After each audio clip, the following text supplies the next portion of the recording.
2000 வாத்து இருக்க எங்களுடைய பிரம்மாண்டமான வாத்து பண்ணையை தான் பார்க்க போகிறோம்.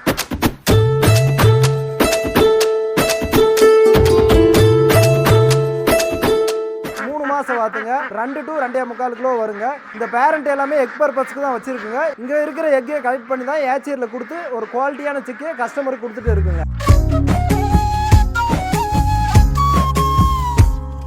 3 மாசம் மட்டும் வளர்த்தாலே போதுங்க, மீட்டுக்கு ரெடி ஆயிருங்க. உங்களுக்கு இந்த மாதிரி குவாலிட்டியான ஒயிட் பேக்கிங் சிக் வேணும்னா ஸ்கிரீன்ல தெரியுற நம்பருக்கு கால் பண்ணுங்க. ஆல் ஓவர் இந்தியா டெலிவரி கொடுத்துட்டு இருக்குங்க. மறக்காம நம்ம சேனலை ஃபாலோ பண்ணிக்கோங்க.